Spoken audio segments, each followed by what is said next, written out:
All right. Well, hello, everyone. I'm so excited to welcome you to tonight's virtual USA Gap Year Fair. We are thrilled to be hosting you this evening. Just a quick note before we really dive in, I wanted to remind you that while this webinar is being recorded and will be shared with registered participants, the provider info sessions following the webinar are not recorded. So definitely be sure to check those out so you don't miss any important content. Awesome. All right. Well, a little bit about me. Thank you again for joining us live and coming prepared for questions or with questions rather tonight. I'm super excited for what we have in store. And I just want to take a really quick minute to introduce myself so you guys know who's speaking at you. So my name is Claire Ling, and I'm the Outreach and Events Coordinator for USA Gap Year Fairs and Go Overseas. You'll see in some of these photos here that I've taught abroad with Fulbright, advised international TEFL trainees, worked with Gap Year students in Costa Rica, you name it. So needless to say, gap years and international education is something I'm personally really passionate about, and I'm thrilled more than anything to be here today to help you achieve the gap year adventure of your dreams. My fantastic colleague, Monica, is also joining us as well from Go Overseas, and she'll be helping out behind the scenes, manning the slides, and kind of dropping links throughout the webinar. So thank you so much, Monica. Great. So this event is hosted by Go Overseas, which you can really think of as Yelp, but for meaningful travel experiences. On gooverseas.com, you can browse programs, read verified alumni reviews, and explore other resources such as articles, guides, and scholarships. If you're inspired today to take the leap and start planning your gap year, this is a great place to do your research and find your best fit program. Awesome. So before we really dive into the evening's core programming, just wanted to give you a quick overview of what to expect tonight. So we'll start off the event with a Gap Year 101 webinar given by the Gap Year Counselor Extraordinaire, Julia Rogers of En Route Consulting. Then you'll get to interact with Gap Year program providers during the actual virtual fair, and Julia and I will be in the Help Center throughout in case you have any questions or concerns. Wonderful. So speaking of the Help Center, something I want to highlight, which will be your best friend throughout the entire virtual fair, is the Attendee Hub, which I hope you're well acquainted with already and which we're going to drop a link to right now. So this is going to be your home base for the entire virtual fair experience. So make sure you have this page bookmarked and open while you're attending the fair. From the polls earlier, I saw that we had a lot of interest in specific regions and locations and program types. So a really great tip would be to use the filter view that's at the top of the hub to adjust your view according to those preferences. That way you can check out different providers who offer programs in those specific areas. We have times listed for each provider's info sessions and Q&As, so you can always hop between presentations to meet as many program providers as possible. All right. So before I introduce our amazing speaker for the night, I wanted to take a quick moment to share a few super helpful gap links with you all to check out before, during, after, all the above this event. So first up is our Gap Matcher tool. You guys, I'm so excited about this one. I personally think it's the coolest thing and such a great resource for tonight, especially. So the Gap Matcher is the official USA Gap Year Fairs search tool designed to generate a list of personalized gap year program suggestions based on you, your individual interests, priorities, and goals. If you still aren't quite sure which programs you'll be checking out tonight, I'd invite you to actually take the Gap Matcher right now in order to get your own customized list of programs to visit today during the fair. Okay, next up, survey time. And definitely pay attention here because it's a fun one. So here at USA Gap Year Fairs, we're always looking to improve our content and make gap year information as accessible as possible. So that being the case, we'd love to hear about your experience tonight. If you complete this super quick survey within 24 hours of tonight's fair, you'll be entered for a chance to win $250. It's really that simple. Okay. And finally, I'd encourage you all to visit the USA Gap Year Fair's landing page if you haven't done so already. So there you'll be able to register for more great gap year events like this one and find information on gap year articles and resources like the $5,000 gap year scholarship we'll be launching on March 1st. So definitely keep your eyes peeled there. Okay, so with that, I'm finally going to go ahead and pass the mic over to who you've all been so patiently waiting for, our wonderful gap year counselor, Julia Rogers of En Route Consulting.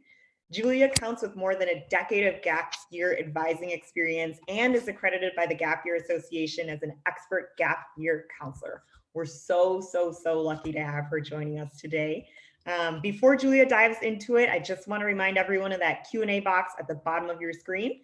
Feel free to submit questions as you think of them, and we'll answer them at the end of the event.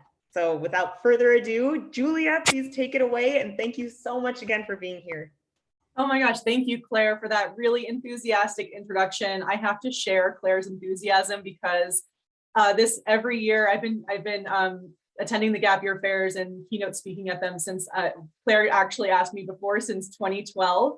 And it is such a joy every year to meet with people who are on the precipice of a really potentially life-changing decision. And I love to be here on the ground floor with you all, kind of helping you understand really what the promise of a gap year is. I think that a lot of people have an assumption of what a gap year is based on who they know or what the vibe of a gap year is in their school or community. And I think that tonight you have all made the choice to come here and expand your minds to what the definition of a gap year can be and what it can mean for you. Because I think that one of the really cool things about a gap year is that it's very, very personalized. So that being said, I want to anchor us all to a definition. So I define a gap year as an extended period of experiential learning in order to deepen one's personal, practical, and professional awareness. So what you'll notice in that definition is that there are these parameters, right? You want to make sure that this time is really intentional and purposeful, but at the same time, it can be filled with any number of activities or locations or lengths of time that make sense for the individual. It can also be tailored to any budget or any other personal parameters that you might have around your own personal health, where you want to go and who you want to meet along the way.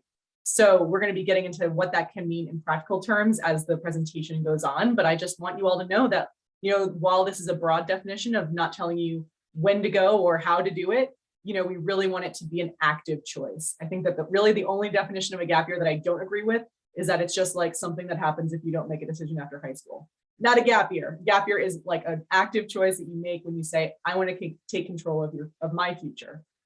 I actually took a gap year after college. I spent almost a year in Tanzania doing public health outreach. And I've taken one or two gap years since with my family, and I get something out of it every time I take extended time for my own development. So we're going to talk a little bit about what the outcomes and benefits are as well. But first, I also wanted to invite you to hear from a student themselves. I have a video teed up featuring gap year alum Jonah Cedar, and he has just a quick and pithy way of describing gap time from his perspective, because the student perspective is really what we want to center here tonight at the USA Gap Year Fairs.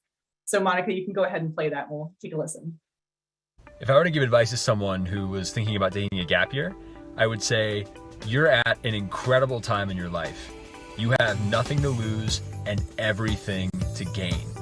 The only person who knows what they want out of your future is you. So follow your gut, follow what your heart's telling you to do, and just give yourself time to be young, explore, go on adventures. My gap time makes me feel like the richest person on the planet. Trust me, you won't regret it.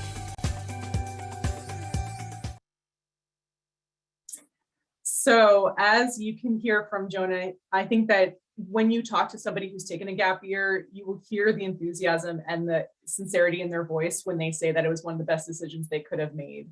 And, I can tell you that, and you can hear that from people like Jonah and Claire and everyone else who's taken a gap year. But some of you also might be data focused. So I wanted to pull out a couple pieces of survey data that I think are also really worth taking a look at. These are all pulled from a recent alumni survey where the Gap Year Association, which is a thought partner with Go Overseas, they do every 5 years a survey of thousands of gap year alums across the country and internationally as well, and ask them about their outcomes of their gap time and how they spend their time. And these are some of the findings that I think are really encouraging. I think that I don't have to read them for you, but really what we're seeing here with our gap year students is an overwhelming majority, almost all students saying that their gap year helped them interact with people outside of the bubble they grew up in, helped them increase their maturity and confidence.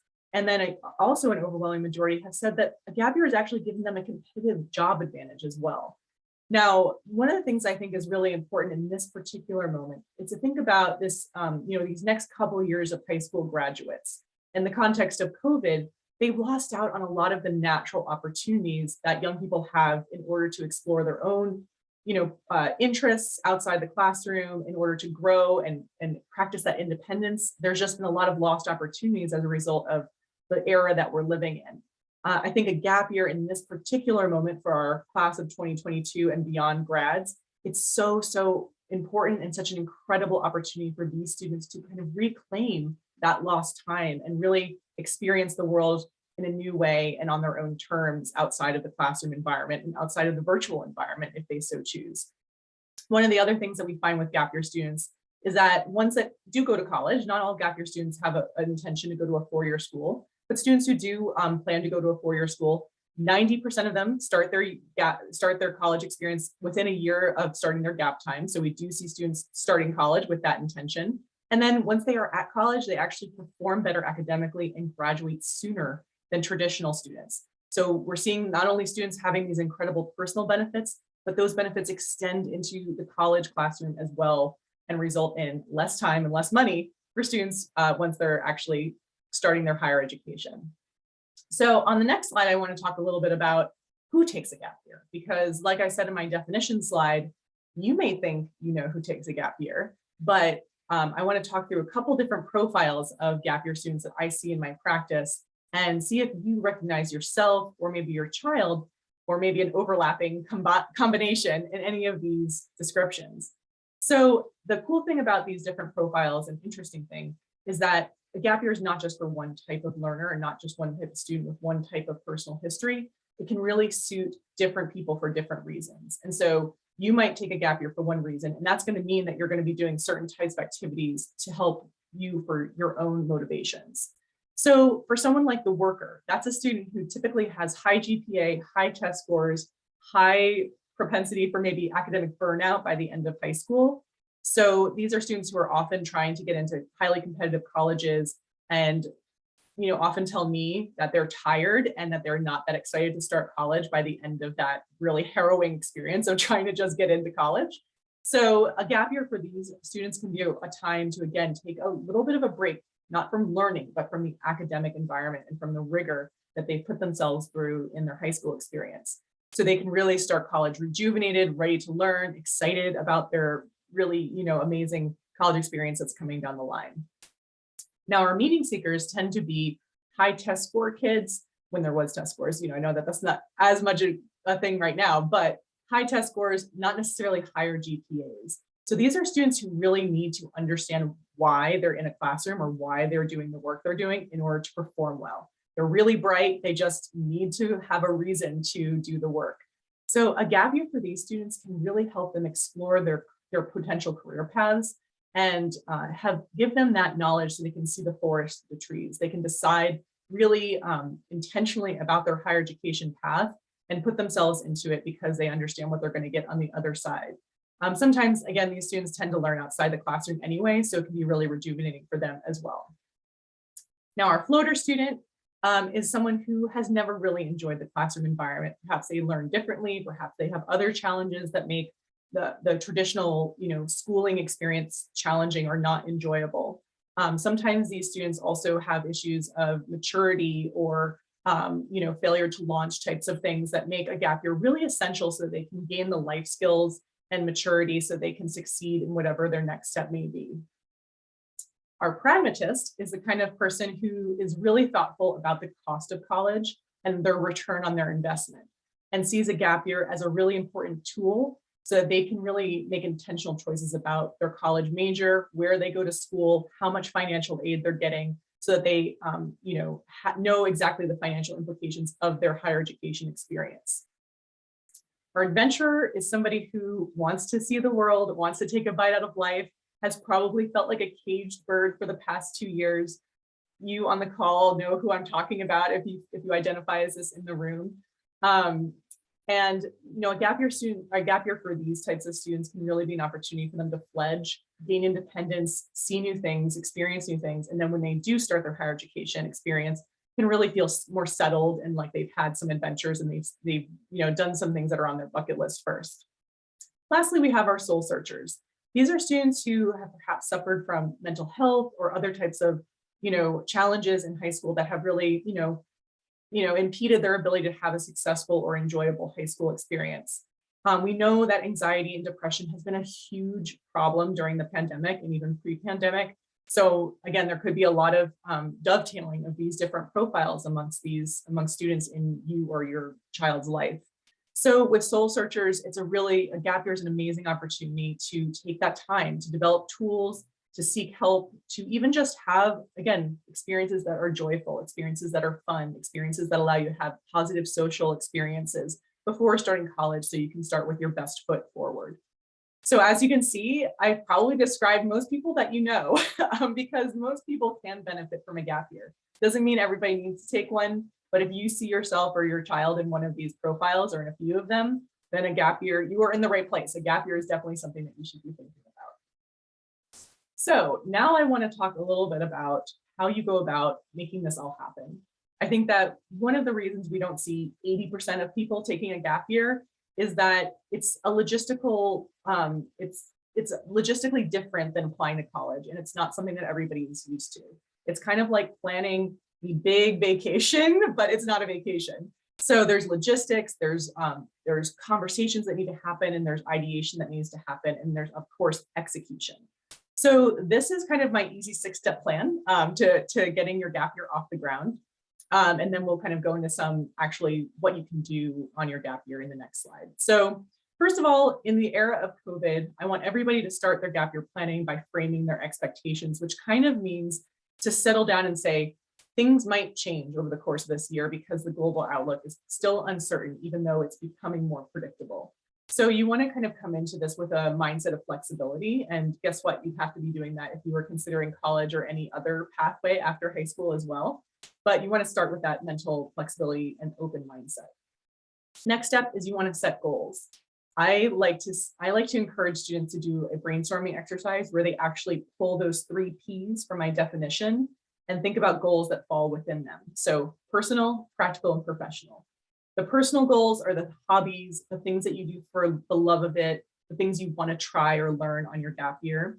The practical goals are the life skills that you feel like you want to work on or gain. So getting your driver's license, living on your own, any kind of skills along those lines, learning how to cook. The professional things are going to be the career exploration. That could be an internship, that could be volunteering, that could be job shadowing, that could be working. So it could be any number of things. But if you can come up with a couple of goals in each of those subcategories, then all of a sudden you have a really solid place to do your research, which is step 3.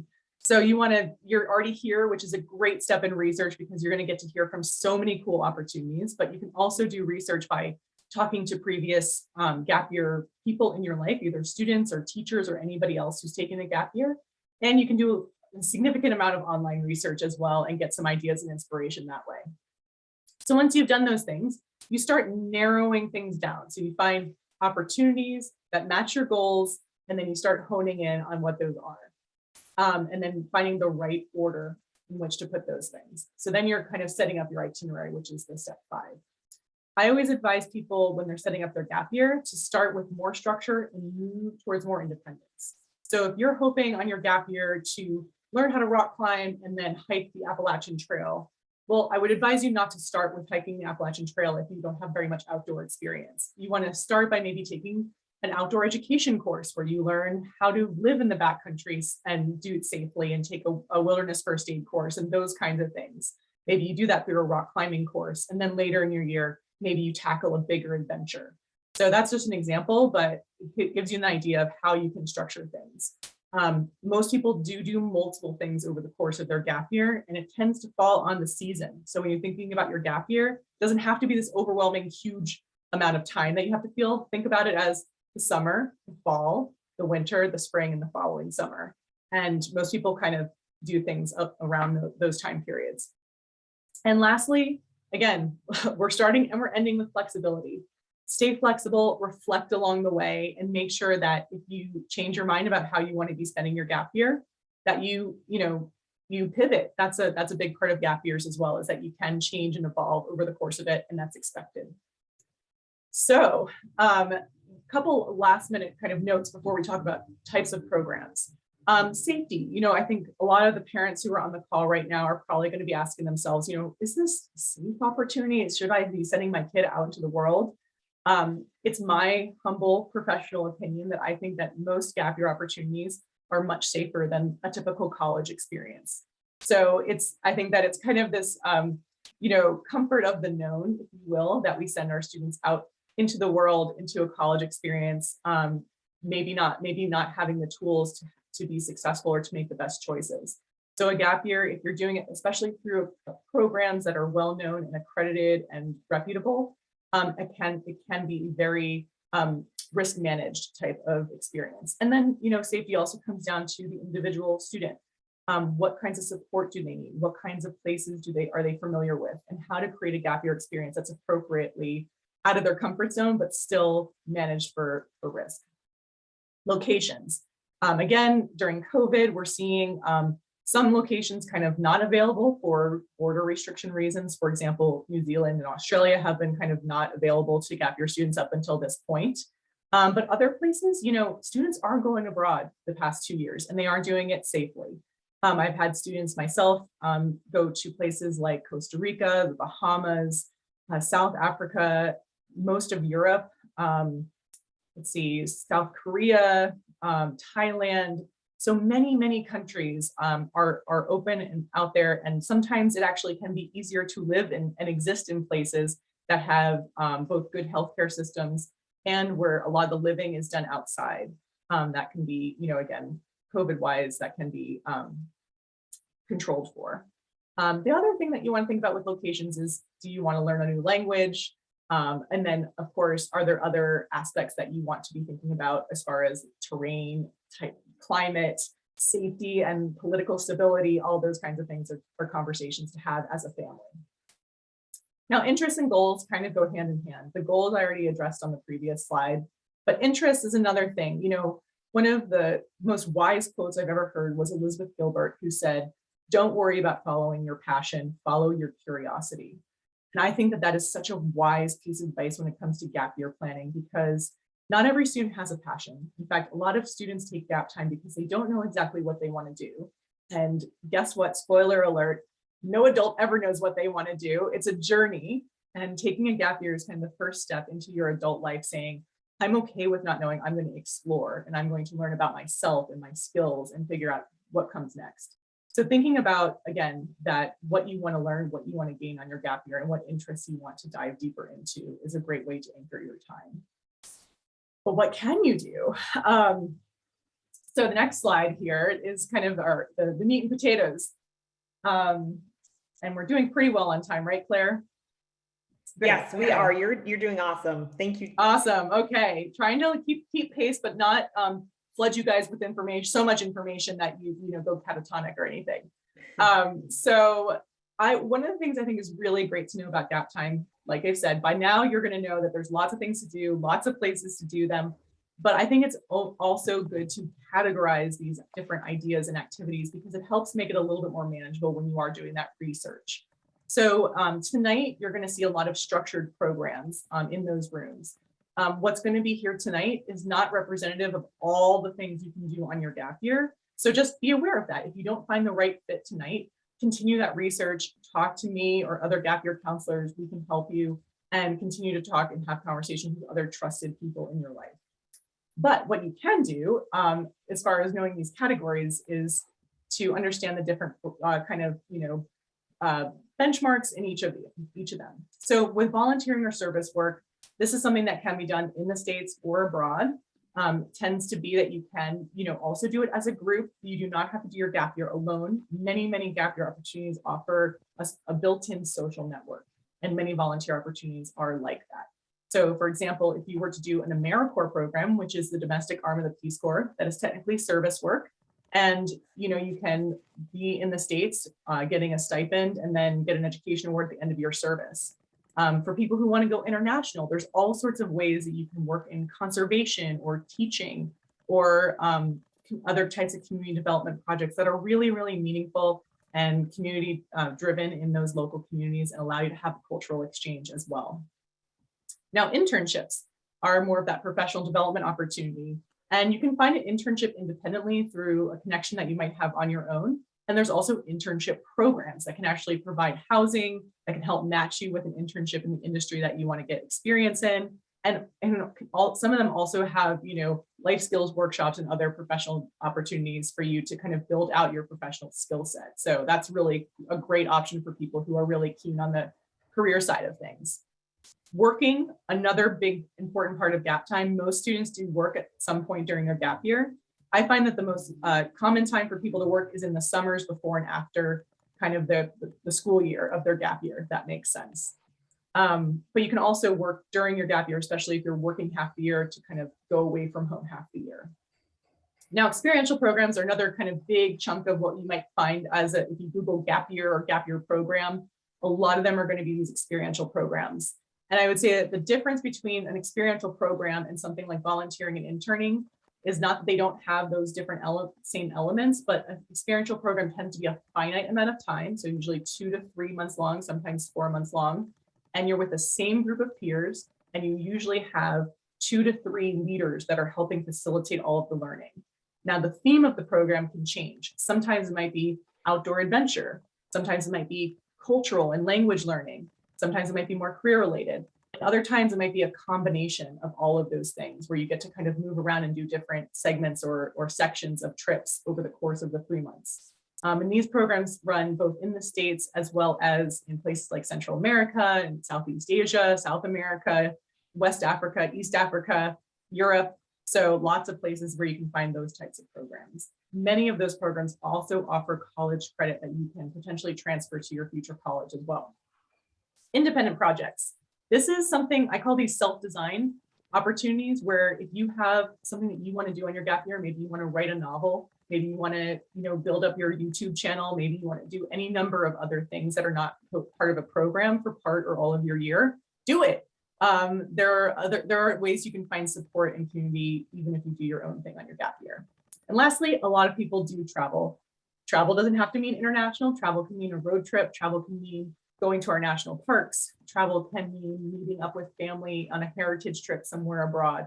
So thinking expansively about where you might want to go and who you have connections with is a great way to start that process. All right, I'm going to quickly buzz through this slide about gap year to college. So if you intend to go to a 4-year school after your gap year, I think it is easiest and tends to be best practice to apply to college your senior year of high school. That is when you have a school counselor to help you. That is when you can get your references and your other types of materials more easily from your high school. And it's just when your peers are doing it, it's just easier. If you are in a situation right now where you have not applied to college, that is okay too. You can apply on your gap year. It's not a problem. And this year, many people are doing that because they didn't get to visit schools because of COVID. But if you are in a position to apply senior year, then you're going to ask for something called a deferral once you get your letters of admission. So say you get into 5 schools, you choose your top choice. That top choice school, you're going to write them a letter and ask the admissions department if you can take a gap year. Usually you write in your letter what you want to do, how it's going to make you a great student. They rubber stamp it, hold your spot for that year, and you just go on your gap year free and clear. It's amazing. Sometimes you check in over the course of the year, sometimes not, depends on the school. Now, things to keep in mind with this are just if you are applying for financial aid, sometimes private or in-house financial aid will defer along with your admission. Other times you have to reapply for it. You always have to redo your FAFSA. So if you're applying for FAFSA, you will have to do that on your gap year. So just make note. And then after your gap year, you can actually frame your gap year to future employers and to your college in a positive light so that they really understand what you got out of this time. And if you talk to someone who's taken a gap year and has done some cool things, there's always a way to tie it in to a major, to a cool career path, or to a work experience to make you more attractive as a candidate for employment. So all good. Okay, there's might be more questions on that in the chat. If so, I will address them. But in the meantime, I want to kind of lead us into the Q&A portion by just leaving you with some of these quotes from students. These are real quotes from real students that I have worked with.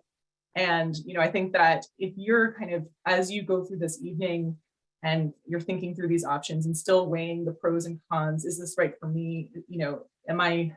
Is this the kind of opportunity I would benefit from? I would invite you to consider the fact that there's never been a unique type of student who took a gap year that hasn't come before you. So there are all those profiles of students who I described before who benefited from gap time for different reasons, and there's going to be a way that you can benefit from it too. So don't be afraid of it just because you have these little voices inside you saying that, oh, this should I do this? Is this the thing that all my friends are doing? Those are not the things you should be listening to. You should be listening to that heart center that's saying, maybe I need to learn some things before I do the next thing, or maybe I want to see some things, or my parents are encouraging me to do this. If they are, then that's a real gift. So take advantage of that.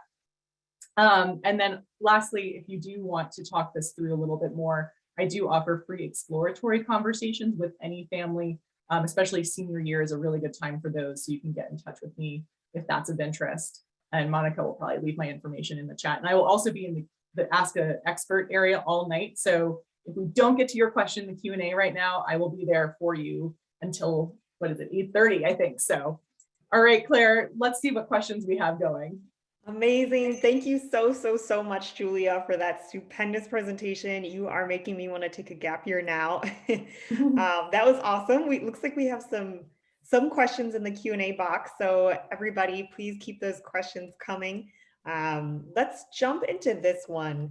So this question is coming from Libby.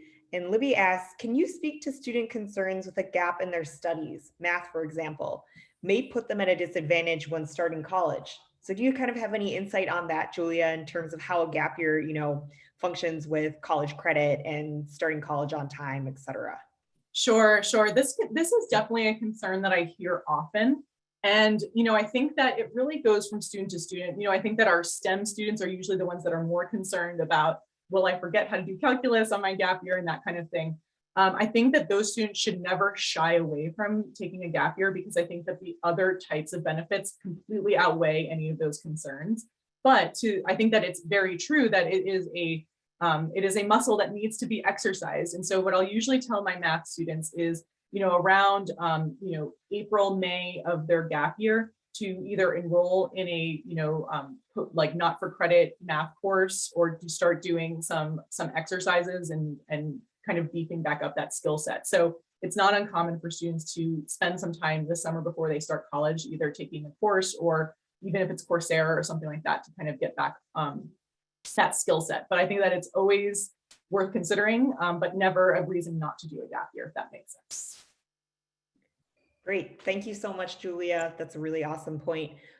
We have a number of questions here in the chat box or in the Q&A box rather about kind of financial aid and scholarship support to help people be able to take the gap year, program of their dreams.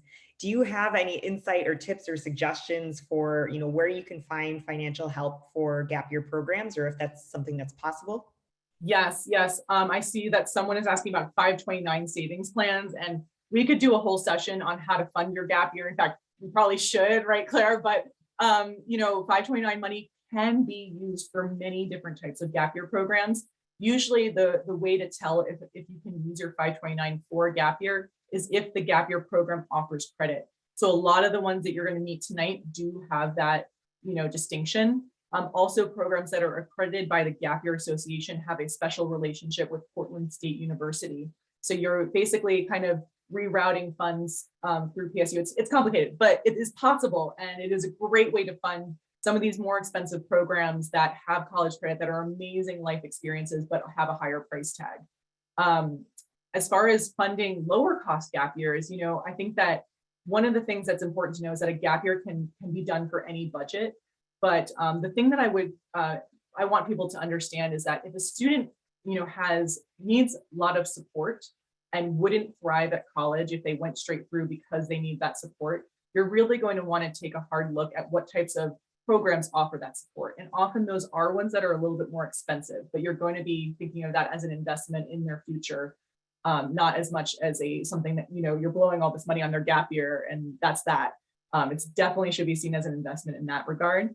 But if you have a young person in your life who's pretty independent, who can do lower cost programs that are a little bit more grassroots, you can do some pretty incredible things on a low budget. I actually had a student, one of the students who was in that picture on the previous slide, she funded her own gap year herself. She spent it all abroad. She spent 3 months in Guatemala, followed by 3 months in Mexico, followed by 6 weeks of traveling through Colombia and Peru on her own. She funded that whole thing through saving up for her gap year before it started and then working in the summers before and after her gap time. So we need to be like thinking again, like with an abundance mindset when it comes to what you can do if you're doing it through more cost-effective programs or doing it on your own. But of course, finances and those kinds of barriers are real, and there are scholarships and other types of financial aid program to program that can also make gap years more accessible. Great. Thank you so much, Julia. Okay, I want to push us over now to a question from Kirsten, which I think is a really great one. And just general, how do you know if a program is reputable and professional? That is a really good question. My job as a gap year counselor is vetting programs. So this is something that I'm always looking for. So I would say there's kind of a couple ways to go about it. Of course, go overseas and looking at real person reviews on Go Overseas is a great, first step to kind of, there's going to be all those reviews are real people that are verified. So that's a great first step. Another thing that you can look for is the Gap Year Association accreditation seal. I am a Gap Year Association accredited counselor or consultant, and to get that certification, you have to go through, I can tell you, it's a very hard process. You have to show a lot of evidence to show that you are maintaining best practice in many different ways. And it's the same for programs. So if you see tonight that an organization is Gap Year Association accredited, that is a very legitimate seal of approval. That means that they have been reviewed by a third party whose only job is to look at best practice in the industry. Now, if you're looking at a smaller opportunity, for example, a language school in a foreign country, and you're kind of like, how do I figure out if this is legit? I would encourage internet vetting. So making sure that they have their social media is active, making sure that that their pricing is transparent, things like that. And then always ask for a reference and talk to somebody who's done it recently and that you can kind of verify. Awesome. Thank you so much. Okay, I think we probably have time for maybe one more question. So let's jump to this question from Jesse. And if you have any insight for this, Julia, it'd be great to hear. What kind of programs are best for kids with learning differences? Oh my gosh, yeah, that is such a great question. And I think that the term learning difference can mean so many different things, but I can say that there are programs for students who have specific types of learning differences. So there is, an internship program in DC called Broad Futures, and that one works with students that have various types of learning differences. There are other outdoor education programs that work with students who have ADHD and other types of attention deficit issues. There are mainstream gap year programs that are just very, very open and welcoming to students across the learning spectrum. And so that's an opportunity for students who have learning differences to learn and grow from students who don't face those challenges. So I think it really depends on what that learning difference is and how it presents, because there are specialized programs as well as mainstream programs that can meet the needs of many different types of learners. Oh, Julia, thank you again so much for answering all these questions. And thank you everybody for throwing those questions in.